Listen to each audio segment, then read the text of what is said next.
Hi, my name is Mark Benedict, and this is Team MA2, and this is our audio sampler final project. Right here on the right will be the figure for the GUI, and on the left will be the flowcharts that show what the functions do.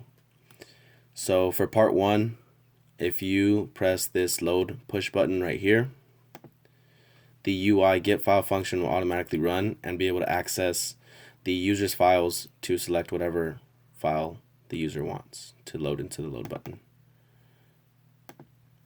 And the audio read function automatically saves the audio array the audio into an array and the frequency into its own array, and stores the arrays in their own unique handles.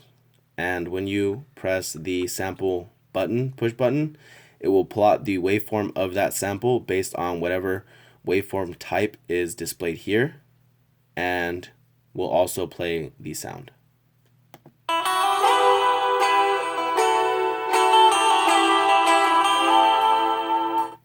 The same thing goes for each push button on the grid, as well as the load buttons corresponding to them. My name is Ashley, and I did part 2 of this audio project. So for part 2, it's applied effects over in this corner right here.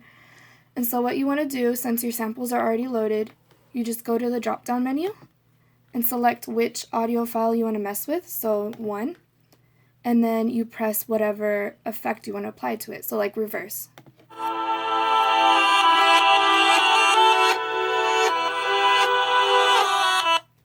And this works the same way for any of these files that you want to choose, 1 through 9, and it works for reverse, delay, tone control, voice removal, and speed up. Hey everyone, this is Abash Sapkota taking over. So I was responsible for two parts of this project. The first one was chopping, which is basically reducing the size of the audio to however long the user wants it. So first of all, you have to do is load the file. I'm going to use Box of Chocolates as an example here. Let me play it for you. It's about 10 seconds. My mom always said life was like a box of chocolates. You never know what you're going to get. So once you load it, what you have to do is basically pick the start and stop time. I'm going to do about from 2 seconds to 4 seconds, 2 seconds size. And what you have to do is you have to choose your sample number, for which in this case was number 1. So let me show you. Life was like a box. Yeah, so you see it's about 2 seconds. As you can see, it's a 2-second sample. Or you can make it bigger. Let me just do a little demonstration. It's from 6 to 8. You never know what you're going to get. There you go. So that was the first part, the chopping. Second part I was responsible for was the synthesizer. So this synthesizer I made does 5 different things. First of all, we only needed to do sine, but we added all these for extra. And the first one, sine, what the user has to do is input a frequency, and then let me choose 60 hertz per second. And when they choose sine, it's gonna plot a sine graph and a 1-second sound sample of a sine wave. So I think this is too little to hear. That's too. There you go. As you can hear that, it's just a frequency as well. That's sine wave. Square and sawtooth wave, these ones, you just need to call them. There's no input arguments, nothing. The user can just call them, it's going to be there.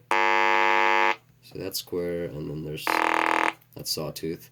Another feature I added was binaural beats. If you don't know what it is, it's a different frequency on different sides of your headphones. So for this one, so what this is the 3-second sample of 400 hertz in left channel and 420 in right. So it produces that cool effect. Last thing we did was amplitude modulation. For this one, the user has to input 4 different values. The first one is the carrier signal amplitude, which I'm going to put about 3 for now. Second one is the carrier frequency, which let's do 440. The third one is the message frequency, signal frequency, let's do 220. And then finally the modulation index, which let's do 2. And it generates a graph and sound. There we go. So that was my part for the project. Thank you for listening. Hi, it's Mark back again, and Ashley and I worked on part 5 together, and what it does is basically loop together specified samples that are already pre-recorded. Instead of doing the recording in real time, we decided to already predefine the time signature, which is four quarter notes, and the amount of bars, which is 4. And we let the user input the amount of beats per minute, and based off of the beats per minute, the function calculates how much time each box needs to run.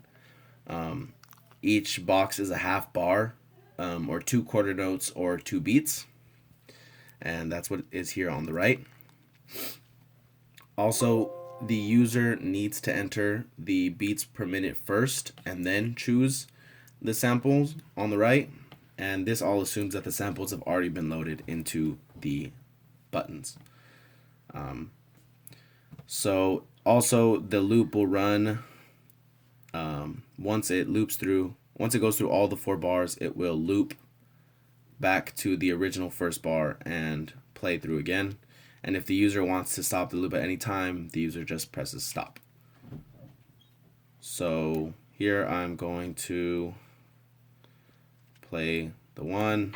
My mom always said life was like a box of chocolates.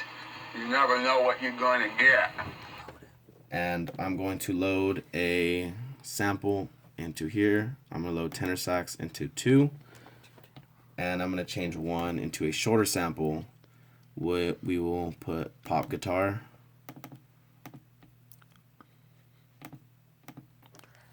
And then I will enter the beats per minute of 60. And then enter the bars of 1,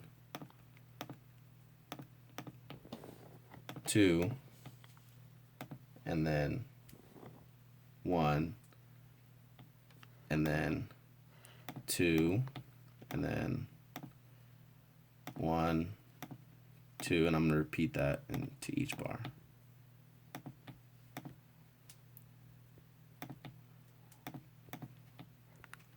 Now I will play the loop.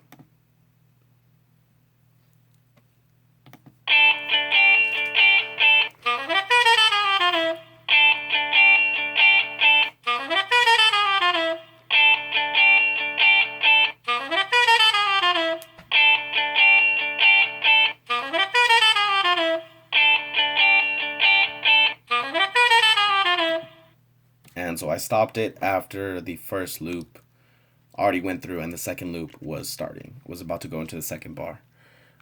So each of these boxes depend on the loops of whether or not depends on which number is selected, and then accesses the arrays of each button.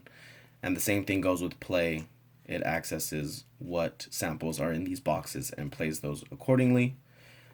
That is our audio sampler final project, and I hope you enjoyed.